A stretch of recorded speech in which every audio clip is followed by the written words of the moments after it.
శ్రీమన్మహాభారతము 850వ రోజు. ఓం అస్మద్గురుభ్యో నమః. నారాయణం నమస్కృత్య నరం చైవ నరోత్తమం దేవీం సరస్వతీం వ్యాసం తతో జయం ఉదీరయేత్.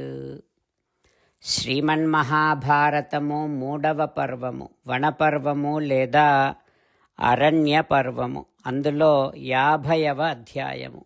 సూత మహానుభావుడు శౌనకాది మహర్షులందరికీ ప్రవచనం చేస్తూ ఈ రకంగా చెబుతూ ఉన్నాడు. ఓ మహర్షులారా, వైశంపాయన మహర్షి జనమేజయ మహారాజుకు శ్రీమన్మహాభారతాన్ని ఉపదేశము చేస్తూ ఉండే క్రమములో జనమేజయ మహారాజు ఈ రకంగా అడుగుతూ ఉన్నాడు.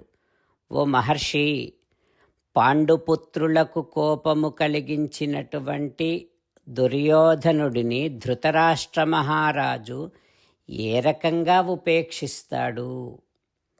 ఓ వైశంపాయన మహర్షి, అయితే అడవులలో పాండవులకు ఆహారముగా ఏం లభించింది? అడవిలోని ఫలమూలాలు తిన్నారా, లేక భూమి దున్ని ఆహారము పండించుకొని తిన్నారా? నాకు వివరంగా చెప్పండి అని జనమేజయ మహారాజు అడగగానే మహర్షి ఈ రకంగా చెబుతూ ఉన్నాడు. ఓ రాజా, పురుషశ్రేష్ఠులైనటువంటి పాండవులు ఫలమూలాలను ముందర బ్రాహ్మణులకు నివేదించి తింటూ ఉన్నారు. వనములో నివసిస్తూ ఉండేటటువంటి ఆ పాండవులను అక్కడి బ్రాహ్మణులంతా అనుసరిస్తూ ఉన్నారు. ధర్మరాజు మహాత్ములు, స్నాతకులు, మోక్షవేత్తలు అయినటువంటి దశ మోక్ష విదాం తత్ర యాన్ బిభర్తి యుధిష్ఠిరః బ్రాహ్మణానాం సహస్రాణి స్నాతకానాం మహాత్మనాం. 10,000 మంది బ్రాహ్మణులను రక్షించి పోషిస్తూ ఉన్నాడు అడవిలో ధర్మరాజు. ఇక మృగాలను సంహరించి వాటి చర్మములను పాండవులు బ్రాహ్మణులకు ఆసనముగా ఇస్తూ ఉన్నారు.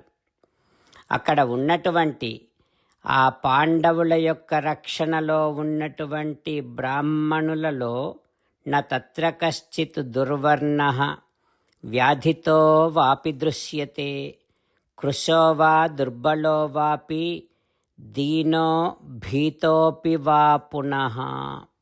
అక్కడ ఉన్నటువంటి బ్రాహ్మణులలో ఒక్కరు కూడా చిక్కిపోలేదు, వ్యాధిగ్రస్తులు కాలేదు, దుర్బలులు కాలేదు, ఒక్కరు కూడా దీనంగా లేరు, ఒక్కరు కూడా భయముతో లేరు. అందరూ అంత బాగా ధర్మరాజు చేత రక్షింపబడుతూ ఉన్నారు. ఓ జనమేజయ, ధర్మరాజు తన సోదరులను ప్రియమైన కుమారులుగా, ఇతరులను సోదరులుగా పోషిస్తూ ఉన్నాడు. ఇక పతీంశ్చ ద్రౌపదీ సర్వాన్ ద్విజాతీంశ్చ యశస్విని మాతృవత్ భోజయిత్వాగ్రే శిష్టం ఆహారయత్తదా. యశస్విని అయినటువంటి ద్రౌపదీదేవి ముందుగా భర్తలకు సమస్త బ్రాహ్మణులకు తల్లిలాగా భోజనము పెట్టి మిగిలినది తాను తర్వాత తింటూ ఉంది. ఆ రకంగా ధర్మరాజు, భీమసేనుడు, నకుల సహదేవులు వీరందరూ ధనుస్సులను ధరించి హింసించే జంతువులను సంహరిస్తూ బ్రాహ్మణులను అందరినీ రక్షిస్తూ ఉన్నారు. అట్లా అర్జునుడు లేకుండా కామ్యక వనములో పాండవులు అర్జునుని కోసమని ఎదురుచూస్తూ 5 సంవత్సరాల పాటు స్వాధ్యాయ జప హోమాలతో కాలము గడిపారు. ఆ తర్వాత ఏం జరుగుతుందో రేపు తెలుసుకుందాం. జై శ్రీమన్నారాయణ, జై శ్రీమన్నారాయణ. అమ్మా నాన్నలకు సాష్టాంగ నమస్కారం చేద్దాం. మన ఆచార్యవర్యుల శ్రీచరణారవిందములకు సాష్టాంగ నమస్కారం చేద్దాం. శ్రీ వేదవ్యాస మహర్షుల వారి దివ్య పాదారవిందములకు సాష్టాంగ నమస్కారం చేద్దాం. శ్రీ విఘ్నేశ్వర స్వామి వారి శ్రీచరణారవిందములకు సాష్టాంగ నమస్కారం చేద్దాం. శ్రీమన్మహాభారత గ్రంథరాజమునకు శిరస్సు వంచి నమస్కరిద్దాం. శ్రీకృష్ణ భగవానుని శ్రీచరణారవిందములకు సాష్టాంగ నమస్కారం చేద్దాం. మన హృదయ మందిరములోనే అంతర్యామిగా వేంచేసి ఉన్నటువంటి శ్రీమన్నారాయణుడిని సేవిస్తూ మనని మనము స్వామికి సమర్పించుకుంటున్నామనే భావనాపూర్వకముగా సాష్టాంగ నమస్కారము చేస్తూ స్వామి నామ సంకీర్తన చేద్దాం. శ్రీమన్నారాయణ నారాయణ నారాయణ శ్రీమన్నారాయణ నారాయణ నారాయణ. శ్రీమన్నారాయణుడే శ్రీకృష్ణ భగవానుడిగా వచ్చి మనందరికీ భగవద్గీతను ఇచ్చి మనందరినీ ఒక 8 పనులు చేయమని చెబుతూ ఉన్నాడు. అందుకని భగవన్ తప్పకుండా చేస్తామంటూ మనం ప్రతిరోజు ఈ రకంగా మాట ఇద్దాం. హో శ్రీమన్నారాయణ కరిష్యే వచనం తవ సర్వం శ్రీకృష్ణార్పణమస్తు. జై శ్రీమన్నారాయణ. జై శ్రీమన్నారాయణ. భక్తులకు ప్రత్యేకమైనటువంటి విజ్ఞాపన.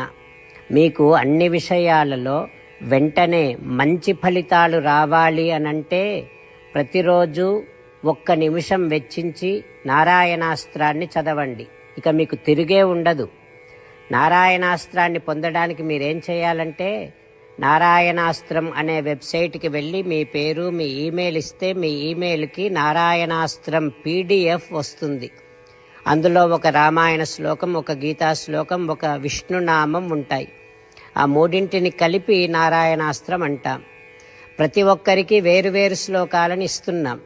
ఆ రకంగా ఎవరి శ్లోకాన్ని వారు ప్రతిరోజు తప్పనిసరిగా చదవటం వలన ప్రతిరోజు ప్రతి 24,000 భక్తులతో ఒకసారి సంపూర్ణ రామాయణ పారాయణ, 33 సార్లు శ్రీమద్ భగవద్గీత పారాయణ, 24 సార్లు శ్రీ విష్ణు సహస్రనామ స్తోత్ర పారాయణ జరుగుతుంది. ప్రతి ఒక్కరికి అంతటి విశేష ఫలితము ప్రతిరోజు లభిస్తుంది. అందుకని మీరు మీ కుటుంబ సభ్యులు అందరూ ఒక్కొక్కరు ఒక్కొక్క నారాయణాస్త్రాన్ని వెంటనే పొందండి. జై శ్రీమన్నారాయణ. శ్రీమద్ భగవద్గీత సారాంశముగా 18వ అధ్యాయములో 65 నుంచి 69 శ్లోకముల ద్వారా శ్రీకృష్ణ భగవానుడు మనందరినీ ఒక 8 పనులు చేయమని చెబుతూ పరమాత్మ ఈ రకంగా అంటూ ఉన్నాడు. ఎవరెవరైతే నేను చెప్పిన ఈ 8 పనులు చేస్తారో వారందరూ నాకు చాలా ఇష్టమైన వారవుతారు. అప్పుడు వారిని నేను సకల పాపముల నుండి సకల దుఃఖముల నుండి విముక్తులను చేసి నా అంతటి వారిగా చేసుకుంటా, తరగని ఆనందాన్ని అనుభవింపచేస్తా.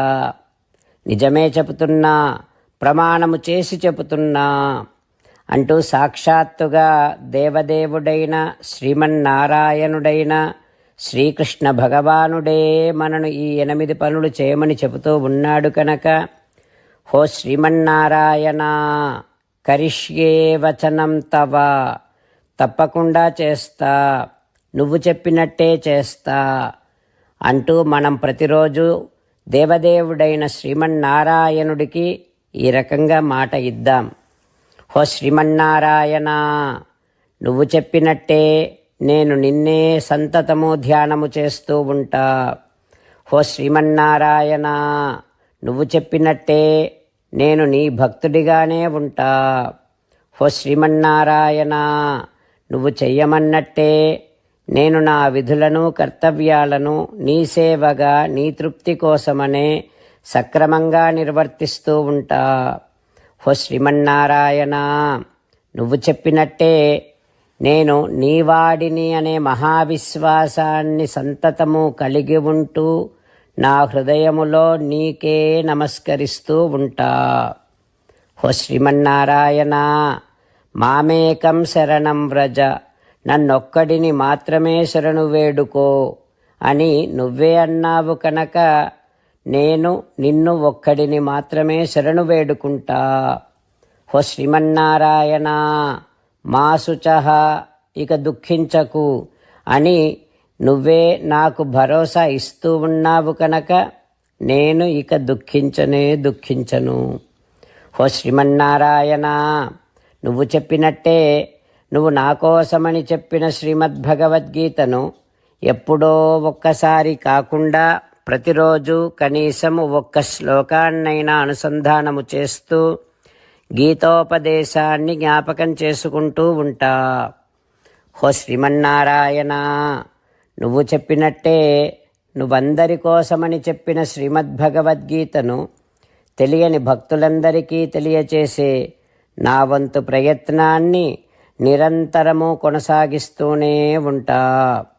హో శ్రీమన్నారాయణ, నేను నువ్వు చెప్పినట్టే చేస్తా, నీకు నచ్చినట్టే ప్రవర్తిస్తా, నీకోసమే పని చేస్తూ ఉంటా. కరిష్యే వచనం తవ. సర్వం శ్రీకృష్ణార్పణమస్తు. జై శ్రీమన్నారాయణ.